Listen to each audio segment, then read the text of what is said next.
Snow exploded as a gunshot tore through the Montana mountains. A German shepherd dropped hard into the snow, her body twisting, blood soaking into the white ground.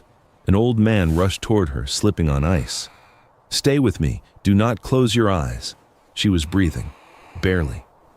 A bullet had torn through her shoulder, and beneath her chest, 3 newborn puppies were pressed against her belly, shaking in the cold. The man was 68 years old, a veteran, hands scarred by war, now shaking as he pulled off his coat and wrapped the dogs inside it. Hours earlier, he came to this mountain cabin to be alone, to escape noise, orders, and memories. Then the storm carried a sound he could not ignore. They left her here to die. With the pups. Now the snow was falling harder, the shooter was gone, and one decision made in the dark was about to pull everything into the light. Before we begin, please remember to like, share, and subscribe. Tell me how this moment makes you feel, and let me know where in the world you are watching from. I truly want to know how far this story can travel. Winter in Montana does not announce itself. It simply arrives and stays, pressing down on the land until silence becomes a wait rather than an absence. Snow lay thick across the pine forest, packed hard by weeks of wind, each tree standing like a dark spine against a sky drained of color.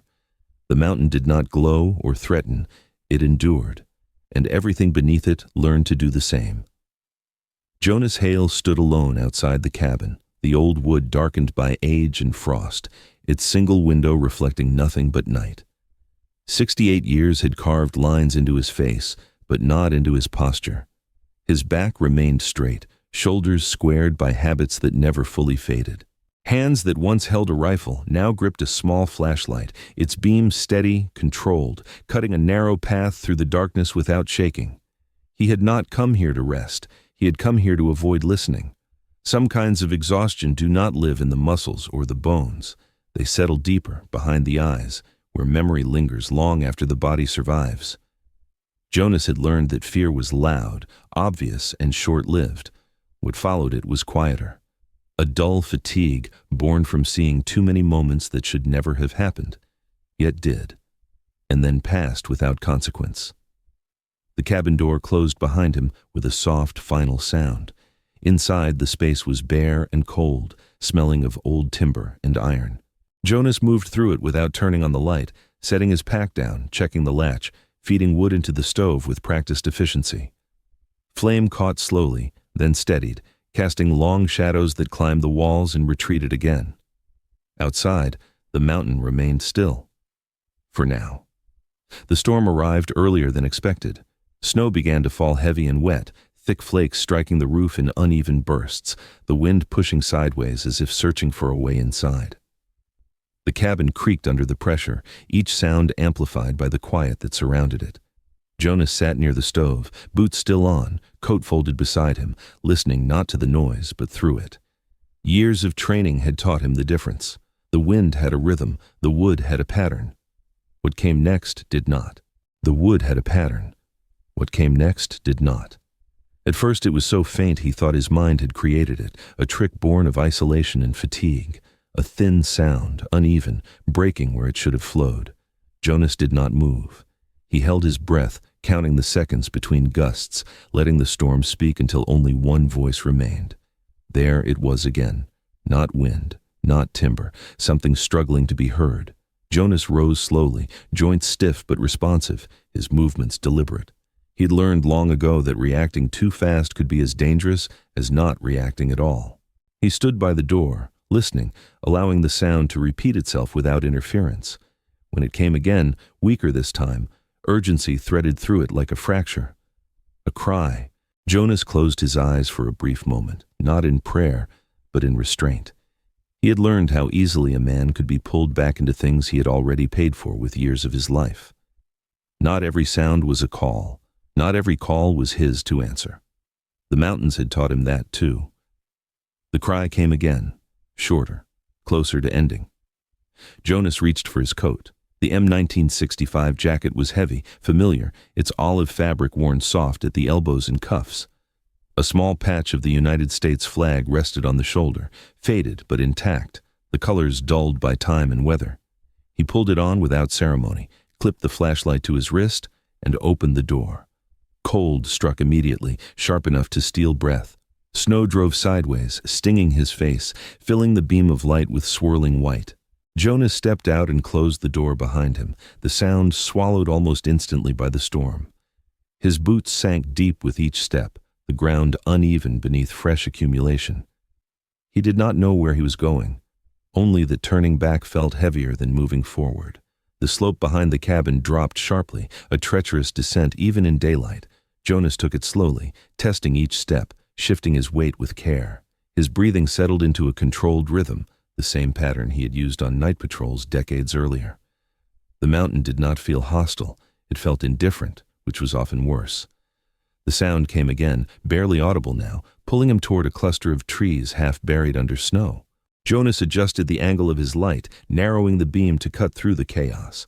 Shadows moved where branches swayed, the world reduced to small, immediate choices, where to step, where not to fall, how not to slip. Memories surfaced uninvited.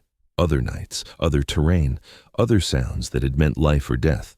Jonas tightened his jaw and kept moving. The ground leveled slightly near the trees. He slowed, sweeping the light carefully, scanning for movement, for shape, for anything that explained the sound he had followed this far. For a moment, there was nothing. Just snow, piling silently, erasing his tracks as quickly as he made them. Then, the beam caught on something dark. Jonas stopped. The shape was low, indistinct, half buried beneath drifted snow, its outline broken by uneven ground. He took a cautious step closer, heart rate steady but elevated, his body responding before his thoughts could catch up. The light shifted, revealing more detail, and his stomach tightened. It was not a person. The shape moved. A shallow rise and fall, almost imperceptible, disturbed the snow around it. Jonas lowered himself to one knee, angling the light away from direct glare, his breath held without conscious effort. Whatever lay there did not retreat. It did not charge. It simply remained, as if movement itself had become too costly. Jonas leaned closer, the storm fading into the background, replaced by the sound of his own pulse and the faintest indication of breath coming from beneath the snow. The shape shifted again, and for the first time, he saw fur darkened by moisture, pressed flat by cold and weight. He did not speak. He did not reach out. Years had taught him respect for moments like this, when intrusion could make things worse. He adjusted his stance, bringing the light lower, slower, allowing his eyes to take in what the storm had nearly hidden. The outline sharpened just enough to confirm what his instincts already knew. This was not a shadow. This was not debris. This was alive. The wind surged suddenly, throwing snow across the clearing, obscuring the shape again. Jonas braced himself, one hand sinking into the snow for balance, the other tightening around the flashlight. The beam wavered, then steadied, revealing the dark form once more, motion weaker now, time narrowing rapidly. Jonas swallowed, his throat tight, the familiar weight settling into his chest. If he turned away now, the mountain would finish what the storm had begun, and the silence would return, complete and undisturbed. He shifted closer, the light revealing more detail than he was ready for, and the realization struck him with a quiet force that had nothing to do with fear. Whatever lay beneath the snow was not alone. The shape curved protectively, its body angled not for comfort but for shielding. Jonas leaned in further, the beam dipping just enough to glimpse movement tucked against the dark mass, small and fragile, pressed where warmth still remained. His breath caught. The storm howled around him, indifferent and unrelenting, as Jonas Hale knelt in the snow, staring at a truth the mountain had tried to bury. He did not yet know what it was, only that it was running out of time, and if he walked away now, something would not see the morning.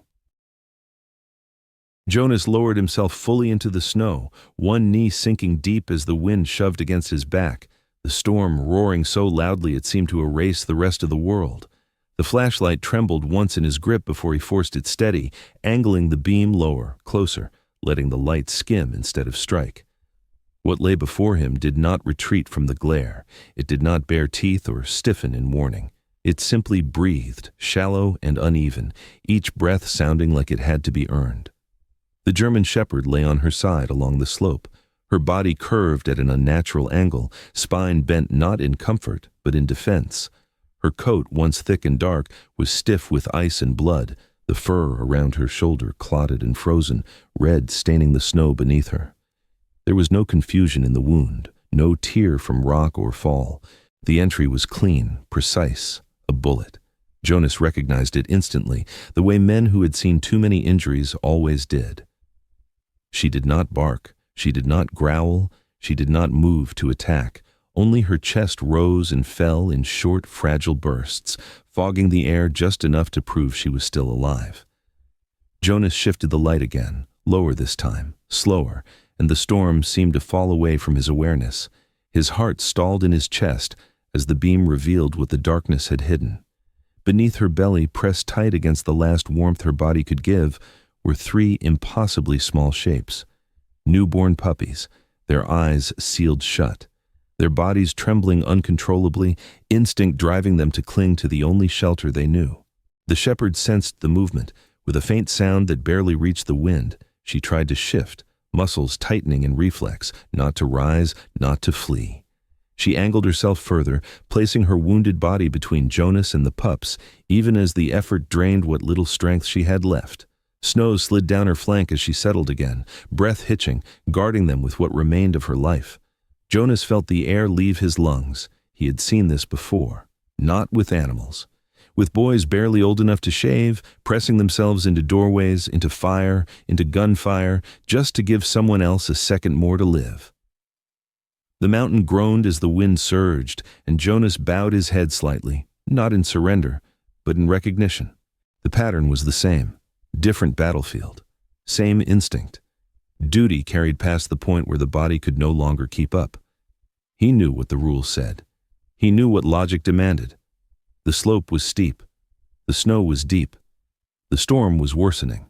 Carrying them back to the cabin would be slow, dangerous, and likely to end with him falling, losing them all. He was 68 years old, his knees stiff, his balance no longer what it had been. Nature did not care about intention, it only counted outcomes. His mind presented the reasons cleanly, efficiently. Wildlife, natural order, survival of the strongest. He could step back now. Let the mountain decide, walk away with his life intact. Jonas did not move. Memory does not argue politely, it does not wait its turn. It arrives fully formed, dragging everything behind it. Faces rose in his mind, uninvited. Men he had left behind, because extraction was impossible, because the math did not work, because there was not enough time. The shepherd lifted her head slightly, just enough for one eye to catch the light. Dark. Focused, not wild, not pleading. She did not whine. She did not bare her teeth. She simply watched him, breath stuttering, as if weighing one final calculation. Jonas exhaled slowly. Easy, he murmured, the word rough, unused, almost lost to the storm. The sound of his voice did something to her. The tension in her neck eased a fraction. Her head dropped back into the snow, exhaustion overtaking vigilance, though her body remained angled protectively around the pups. Jonas did not mistake it for trust. It was not trust. It was necessity. He reached for his coat. The M1965 jacket came off stiffly, the cold biting immediately into his arms, but Jonas barely noticed. He spread the heavy fabric carefully, shielding it from the wind with his body as he reached first for the smallest shapes. His movements were deliberate, gentle, hands large but precise, as he gathered the puppies one by one, cradling them together inside the warmth of the lining. They made no sound, only pressed closer instinctively, tiny bodies radiating fragile heat. The shepherd stirred as he shifted closer. Jonas paused, keeping his movements slow, his posture low, non-threatening. The flashlight remained angled away from her face, the beam now catching only snow and shadow. When he reached for her, his gloved hand brushed her fur, stiff and cold beneath his touch. She flinched once, then stilled. Jonas wrapped the coat around her carefully, drawing her weight toward his chest, mindful of the wound, mindful of the lives tucked between them. Her heart fluttered weakly beneath his palm, erratic but present. That was enough. "Hold on," he said quietly, the words meant for both of them. Rising was harder than he expected. The extra weight threw off his balance, his boots slipping as he pushed to his feet. Pain flared through his knee, sharp and immediate, but he locked it down, leaning into the slope, adjusting his grip until the load settled. The storm clawed at him, snow driving into his face, stealing breath, but he moved anyway, each step measured, deliberate, earned. The climb back toward the cabin felt longer than the descent had, the mountain resisting him at every turn. His breathing fell into a rhythm he had not used in years, a cadence built for endurance, not speed. Wind howled through the trees, branches snapping overhead, the flashlight beam narrowing to a thin tunnel through the chaos. The shepherd whimpered once, a sound so small it nearly vanished. Jonas tightened his grip instinctively, adjusting the coat, shielding the puppies further from the cold. The sound did not repeat. She conserved what little strength remained, every instinct focused on keeping them alive for one more step. Jonas leaned forward, shoulders hunched, letting the storm push against his back rather than his chest. He did not think about falling. He did not think about distance. He thought only about placing one boot in front of the other, about the faint warmth pressed against him, about not stopping. Time blurred into effort. The mountain offered no mercy, but it did not stop him either. When the dim outline of the cabin finally emerged through the snow, its dark shape felt unreal, like a memory rather than a place. Jonas forced himself to keep moving, refusing the relief that threatened to soften his focus too early. The door came open under his shoulder, wood creaking as he stumbled inside. Heat rushed to meet him, sudden and overwhelming, the contrast nearly enough to bring him to his knees. He crossed the space in 2 uneven steps and lowered the bundle carefully near the stove, the fire still burning low but steady. Steam rose immediately, lifting from fur and fabric alike. Jonas fed the fire with shaking hands, the flames catching quickly, light filling the cabin as warmth crept back into the air. The puppies stirred faintly inside the coat. The shepherd drew a shallow breath. Alive. For now. Jonas sank back onto his heels, chest heaving, sweat freezing along his hairline as exhaustion finally found him. The cabin no longer felt empty. It felt crowded with fragile things that depended entirely on what he did next. The shepherd's eye opened again, slow and heavy. She looked at him from the floor, gaze steady despite the pain, despite the blood and cold still clinging to her. There was no fear in it, no plea. Only a single question, clear as if spoken aloud. Would he leave? Jonas met her gaze and did not look away. The cabin was no longer silent. Fire crackled inside the iron stove, sharp and uneven, the sound cutting through the low howl of wind outside. Steam lifted slowly from fur soaked with snow, curling upward before dissolving into the dim air. Beneath it all were smaller sounds, fragile ones, the faint shifts and breaths of life relearning its rhythm after the cold. Jonas worked without urgency, but without hesitation. Every movement carried the same precision he had relied on for decades, measured and deliberate, as if time itself would respond better to calm than to panic. His hands trembled as he reached for his supplies, not from the cold creeping into his fingers, but from the weight of what lay before him. It had been a long time since anyone's survival had rested so completely in his hands. The German shepherd lay near the stove, her body stretched carefully onto a blanket Jonas had dragged from the bunk. Firelight moved across her coat in slow pulses, revealing the full extent of the damage the storm had hidden. Blood darkened the fur around her shoulder, stiff and matted, the wound swollen and raw where the bullet had passed through. Jonas leaned closer, studying the angle, the depth, the narrow margin that separated survival from loss. The bullet had missed bone.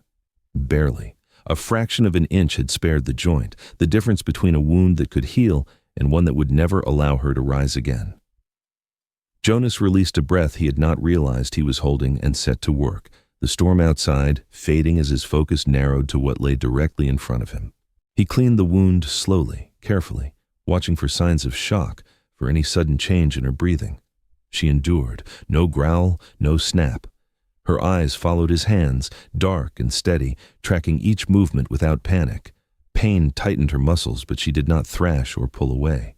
She simply held still, bearing it with a discipline Jonas recognized immediately.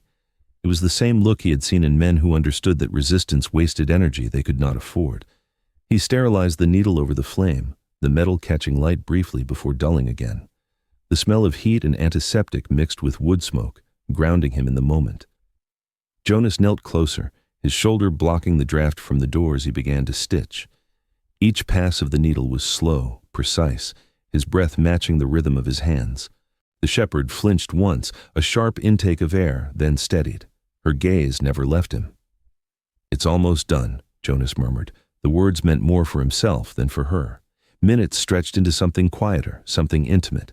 Outside, the wind battered the cabin walls, but inside, time contracted around the act of keeping something alive.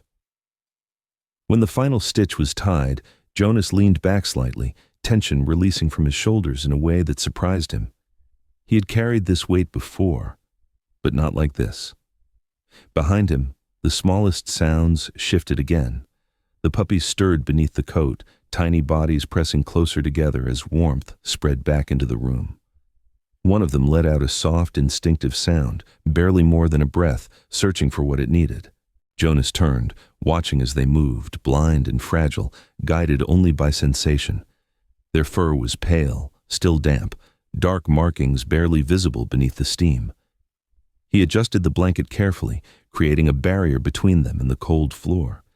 His hands lingered longer than necessary, not from uncertainty, but from an unfamiliar hesitation. He had protected people trained to fight back. These lives were different. They offered nothing in return but their existence. Jonas sat back onto the floor, legs stiff, the ache in his joints finally making itself known. He rested one hand against the shepherd's head, fingers brushing through coarse fur that was slowly drying by the fire. Her breathing had steadied, the shallow gasps replaced by a more consistent rhythm. "Shadow," he said quietly. The name surfaced without effort, as if it had been waiting. It fit the way she watched from the edges, the way she moved without sound, the way she had stood between danger and what mattered without hesitation. Jonas did not question it. He had learned long ago that some things arrived fully formed. Her ear twitched at the sound. She did not lift her head, but something in her posture softened, tension easing just enough to be felt beneath his hand. Jonas remained there, as the night deepened, feeding the fire when it waned, listening to the storm circle the cabin without breaking in. Sleep did not come, not because he feared what might arrive in the dark, but because something unfamiliar had taken root in him. A quiet fear, sharper than any threat he had faced in years. He was afraid of losing this, afraid that by morning the fragile balance he had restored would slip away, leaving the cabin empty again. The thought surprised him with its intensity. He had lived with loss long enough to believe it no longer reached him this way. Yet here it was, present and undeniable, bound to the steady rise and fall of a wounded animal's chest. The fire burned lower as the night wore on, embers glowing softly. Jonas rose stiffly and added more wood, the sound of it settling echoing through the small space. Shadows shifted along the walls, stretching and retreating, marking the slow passage of hours. The shepherd did not sleep deeply. She drifted, alert even in rest, her body angled subtly toward the puppies.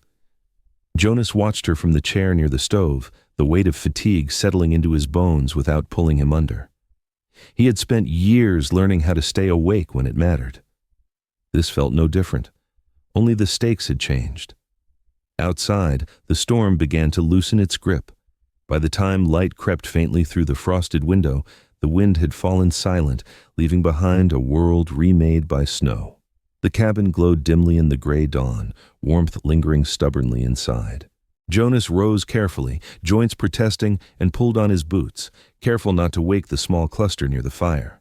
Shadow's eye opened as he moved, tracking him with quiet awareness. Jonas paused, meeting her gaze, offering no reassurance beyond his presence. He reached for his coat and stepped outside, the cold sharp but no longer violent. Morning revealed what the night had hidden. Snow lay smooth and untouched around the cabin, a clean surface that reflected pale light back toward the sky.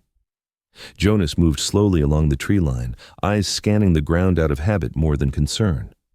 That was when he saw it. A faint glint beneath the fresh snow. Metal. Jonas stopped, breath catching as recognition settled in. He crouched, brushing the surface lightly with his glove until the shape became clearer. Steel, clean, deliberate. The object lay partially buried, waiting, its edges catching light in a way no natural stone ever would. Jonas straightened slowly. The quiet of the mountain suddenly altered. The storm had passed, but something else remained. The forest looked untouched in the morning light, a smooth white surface broken only by the dark lines of trees and the faint tracks Jonas had left behind. Snow reflected the pale sky back onto itself, bright enough to sting the eyes, quiet enough to suggest peace. Jonas moved slowly along the edge of the clearing, boots crunching softly, his breath measured. Then he saw it again, clearer now, no longer just a glint. Steel. The trap lay half buried beneath fresh snow, jaws open, teeth sharp and clean, waiting with a patience that felt deliberate. Jonas crouched beside it, brushing snow away with the back of his glove, revealing the mechanism beneath. It was new, oiled, maintained. This was not forgotten equipment rusting into the forest floor. This was placed with intent. He followed the chain with his eyes to where it disappeared beneath the snow, then uncovered the stake driven deep into frozen ground. The placement was precise, calculated to catch something moving through the narrow corridor between trees. Jonas straightened slowly, scanning the surrounding area, and found another. Then another. A pattern emerged the way it always did once you stopped pretending not to see it. This was not about protecting the forest. This was about clearing it. Jonas stood there for a long moment, the cold seeping up through his boots as the realization settled into his chest. He had seen this kind of management before, in places far from Montana, under different flags and different justifications. When violence wore a clean name, when harm was filed under necessity, when outcomes mattered less than progress. The language changed. The damage did not. He returned to the cabin without haste, the weight of the discovery following him inside. Shadow lifted her head as he entered, eyes alert but calm, the stitches along her shoulder clean and intact. The puppies shifted faintly at her side, 3 small bodies rising and falling together. Jonas knelt briefly, resting his hand against Shadow's neck, grounding himself in the steady warmth there before moving again. They left the mountain before noon. The truck moved carefully down the winding road, tires gripping packed snow as the forest gave way to open stretches and then to the outskirts of town. Shadow lay on a blanket in the back, her body angled protectively around the puppies, her breathing steady despite the pain. Jonas kept one eye on the road and one on the rearview mirror, watching for any sign of distress, adjusting his speed to keep the ride as smooth as possible. Silver Creek emerged quietly, a small cluster of buildings pressed between river and ridge, shaped more by survival than by comfort. Jonas parked near the police station, a modest structure with weathered siding and a single flag stirring in the cold air. He sat for a moment before opening the door, listening to the engine tick as it cooled, feeling the familiar reluctance that came with stepping back into places where words mattered. Inside, the station smelled of old coffee and disinfectant.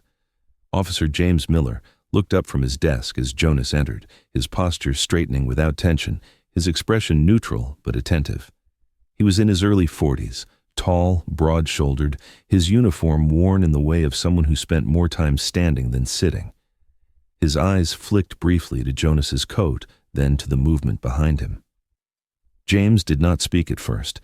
He watched as Jonas carefully guided Shadow inside, as the puppies were settled into a box lined with towels someone brought without being asked.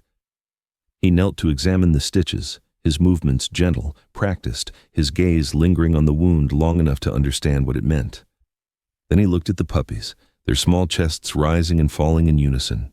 James straightened and met Jonas's eyes. "Tell me," he said quietly. Jonas did. He spoke without embellishment, without anger, letting the facts stand on their own. The shot, the storm, the trapline in the forest. James listened without interruption, arms crossed loosely, head inclined just enough to signal that he was present. There was no skepticism in his expression, no rush to simplify what was being placed before him. When Jonas finished, the room felt heavier, as if the words had settled into the walls. James looked back at Shadow, then at the puppies, then at Jonas again. He nodded once, slow and deliberate. "We're not letting this disappear," he said. The words were simple, but they carried weight. Jonas felt something in his chest ease, not relief exactly, but recognition. This was a man who understood that some stories vanished because no one held them still long enough to be seen. Arrangements were made quietly. A vet was contacted. Reports were started without urgency, but without delay. Shadow was bandaged again, checked carefully, the puppies monitored as they slept. Jonas remained nearby, his presence steady, his answers precise.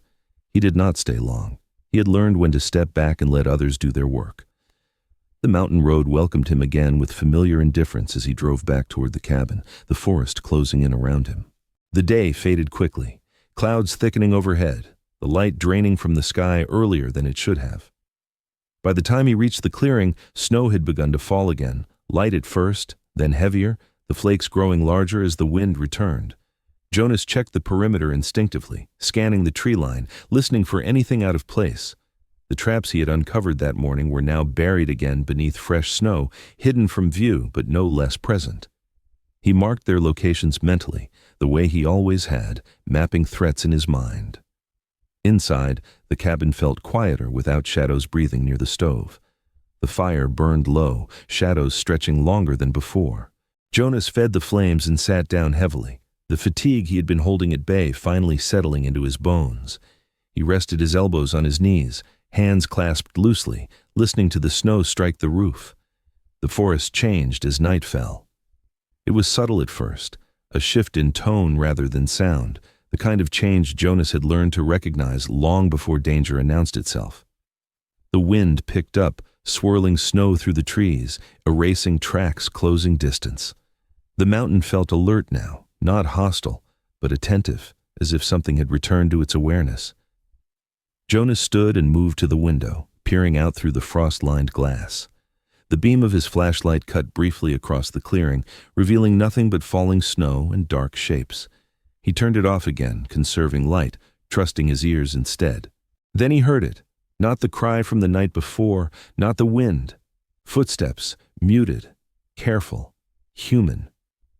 Jonas's muscles tightened, his breathing slowing as his focus sharpened.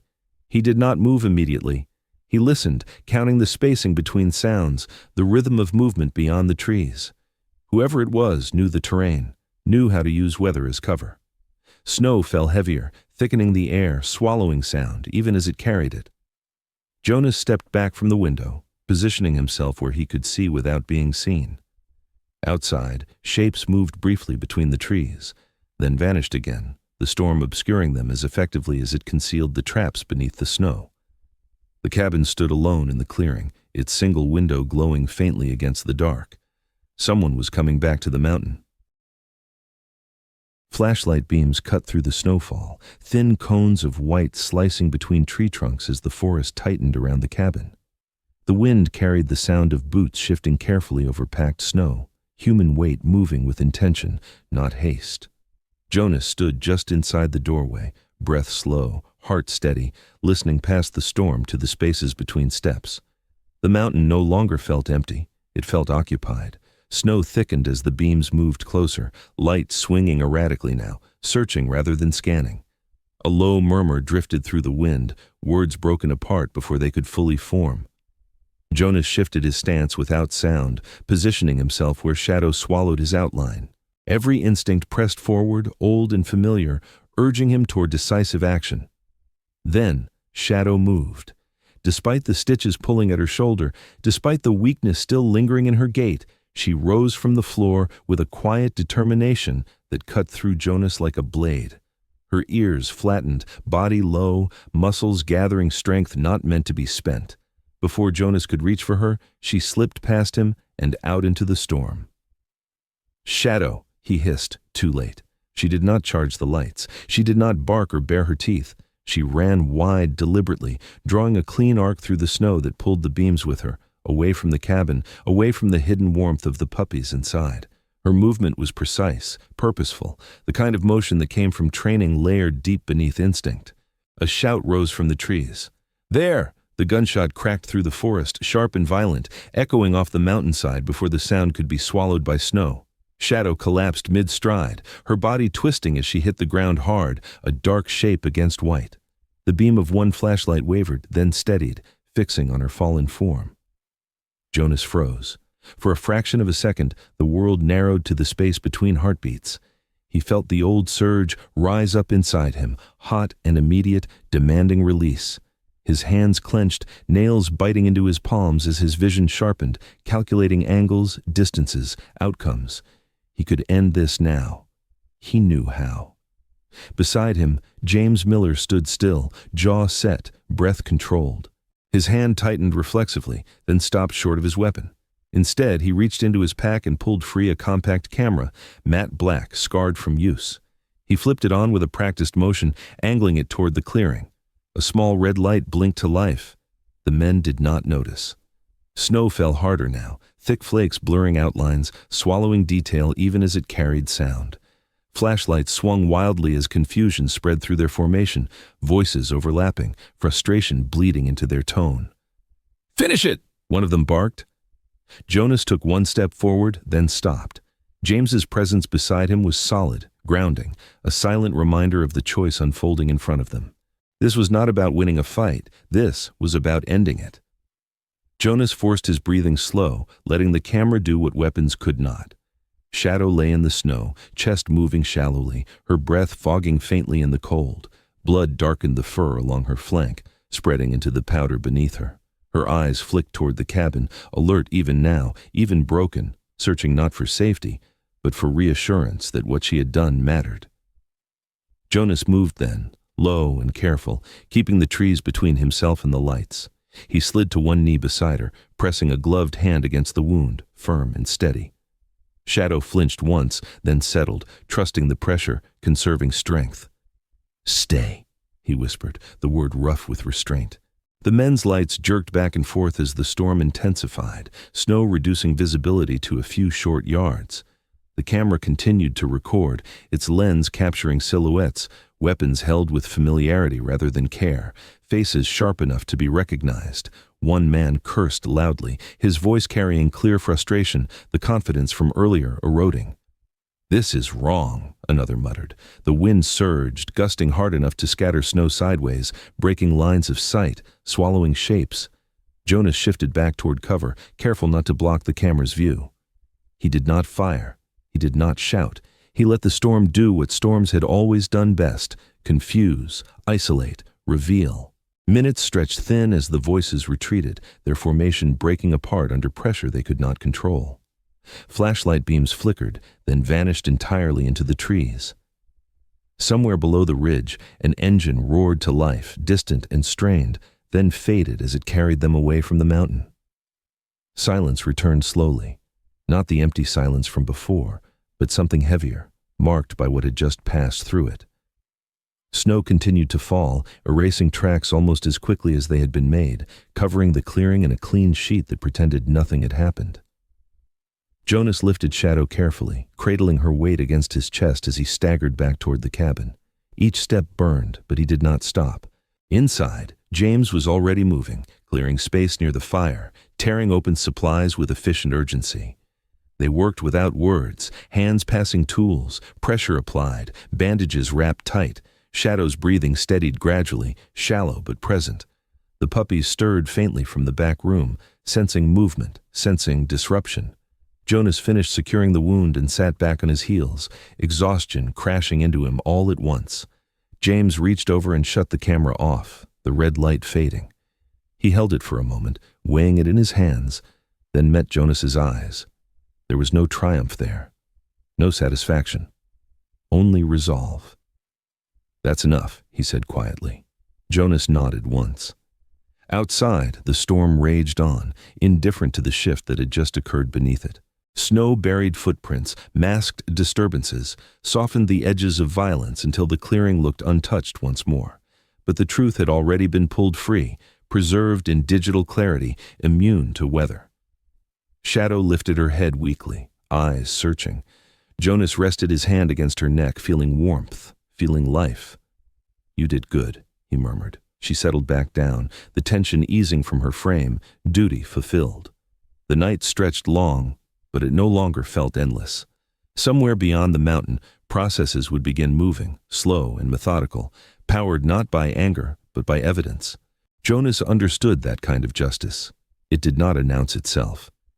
It arrived quietly, carried by patience rather than force. As the fire crackled and the storm howled outside, Jonas sat with his back against the wall, eyes on the door, not waiting for another attack, but listening to the steady rhythm of breathing in the room. Shadow, the puppies, proof secured, lines held, the mountain kept its silence, and this time, it did not hide what mattered. Morning arrived without ceremony. No sirens, no shouting. Just pale light sliding slowly over the mountain ridge, settling onto the snow as if afraid to disturb what had survived the night. The storm had moved on, leaving the forest hushed and still, branches sagging under fresh white weight. Smoke drifted thinly from the cabin chimney, rising straight into the cold air. Jonas stood outside, boots planted in the snow, watching as unfamiliar vehicles climbed the narrow road toward the cabin. Their engines sounded restrained, almost respectful, as if even metal understood where it was. Men stepped out carefully, jackets marked with authority, movements calm and procedural. There was no urgency left to perform. The arrests happened quietly. Hands were raised without resistance. Faces that had looked confident under flashlight beams now appeared smaller in daylight, drained of certainty. Paperwork replaced shouting. Radios crackled softly, then fell silent again. No one cheered. No one spoke more than necessary. Jonas watched from a distance, arms crossed, feeling neither victory nor relief. Only a slow release of something he had been holding since the storm night. James stood beside him, posture relaxed for the first time since arriving, eyes scanning not for threats but for closure. When their gazes met, there was a brief nod. Enough said. By afternoon, it was finished. The men were gone. The road lay empty again. Snow began to fall lightly, small flakes drifting without force, settling instead of attacking. Somewhere between the trees, the forest exhaled. Shadow lay near the doorway, bandaged but alert, her body angled so she could see both Jonas and the clearing beyond. Her ears twitched at unfamiliar sounds, but there was no tension in her posture now, only watchfulness shaped by habit. The puppies slept in a tight knot nearby, their breathing soft and even, rising and falling together like a single small organism. Days passed. Paper notices went up in town, a project suspended, a permit revoked, language stripped of emotion, dry and precise, yet powerful enough to change the shape of the mountain's future. In the general store, conversations shifted. People spoke a little louder, held eye contact a little longer. Fear loosened its grip, replaced by something steadier. No celebrations followed, just slow nods, quiet agreement. The kind of justice that does not announce itself, but settles in and stays. Shadow healed steadily. Her movements grew stronger each day, the limp fading as muscle remembered its purpose. She watched the world with the same intensity as before, but without the edge of desperation. The puppies grew quickly, legs stretching, coats darkening into the familiar lines of shepherd strength. They learned the sounds of the forest, the smell of snow, the rhythm of the cabin. Jonas found himself waking before dawn again, not from vigilance, but from habit reshaped. He split firewood with measured strokes, brewed coffee strong enough to bite, and stood on the porch watching light climb the mountainside. The silence no longer pressed on him. It rested. On his last morning at the cabin, Jonas packed slowly. Each item placed with care, each movement deliberate. The space felt different now, fuller, marked by lives that had passed through it and stayed changed. He paused near the doorway, eyes tracing the worn wood, the faint scratches on the floor where Shadow had dragged herself inside that first night. Shadow approached without sound. She stopped in front of him and lowered her head, resting it against his knee with quiet certainty. Her weight was solid, warm, real. Jonas inhaled slowly, hand coming to rest between her ears, fingers sinking into familiar fur. "I thought I was saving you," he said softly. The words meant only for himself. Shadow did not move. She did not need to. Her eyes lifted to his, steady and clear, reflecting something Jonas had not seen there before. Not gratitude, not dependence, something closer to recognition. He stayed there for a long moment, hand resting on her head, the puppies stirring faintly behind her. When he finally straightened, there was no hesitation left in him. He knelt once more, resting his forehead briefly against hers. "Stay," he whispered, not as a command, as a promise. Jonas drove down the mountain later that morning. The road unwound beneath his tires, familiar yet altered, as if the mountain itself had shifted slightly to accommodate what had occurred. He did not look back. He did not need to. Some places, once they have done their work, travel with you. Service resumed with quiet precision. Jonas returned to the rhythm he knew, to routines shaped by years of discipline. But his teammates noticed the difference before he did. He listened more. He spoke less. When he did, his words carried weight without sharpness. In briefings, his focus lingered on protection rather than elimination, on what was preserved rather than what was removed. A younger man asked him once, late at night, what had changed. Jonas considered the question, then shook his head slightly. "Nothing," he said. Then, after a pause, "Everything." Back in the mountains, Shadow watched seasons turn. Snow retreated in narrow streams that cut through the forest floor. Pine needles reappeared. The puppies chased each other through melting drifts, stumbling, learning balance the hard way. Shadow paced them patiently, correcting without force, teaching without sound. When Jonas returned months later, it was without orders, without urgency. He parked at the edge of the clearing and stepped out slowly, breathing in pine and thawing earth. Before he could take another step, movement burst from the tree line. Shadow ran. Her gait was strong now, sure and powerful, paws striking the ground with purpose. She stopped just short of him, tail low but steady, eyes locked on his face. Jonas laughed quietly, the sound surprising even himself, and dropped to one knee. She pressed her head against his chest, solid and warm. For the first time in years, Jonas did not feel like a man who had stepped away from something. He felt like someone who had finally answered. As dusk settled over the mountains, the sky softening into amber and violet, Jonas sat on the porch steps with Shadow beside him. The forest hummed with small sounds, alive and unafraid. He rested his hand on her shoulder, feeling the steady strength beneath the fur. Sometimes God does not send angels. Sometimes he sends a cry in a snowstorm and waits to see who stops. When the noise fades, what remains is rarely the moment of danger. It is the choice that followed it. A pause, a step forward, a hand that did not turn away. Stories like this do not stay with us because of what was taken down, but because of what was protected. A life held together. A bond that asked for nothing in return. Loyalty that spoke without words, and courage that showed up quietly when no one was watching. Somewhere tonight, a dog rests beside the person who stopped. Somewhere, a forest stands a little safer. And somewhere, a man carries a truth he will never put into uniform or rank, only into the way he lives from that moment on. These are not loud victories. They are steady ones. They remind us that compassion still exists, even in the cold, that bravery can look like restraint, and that the world is often guarded by people who will never be named, but never forget why they stood their ground. Not every hero wears a badge, and not every story makes the headlines. Here at Shadow K9 Unit, we keep their courage alive.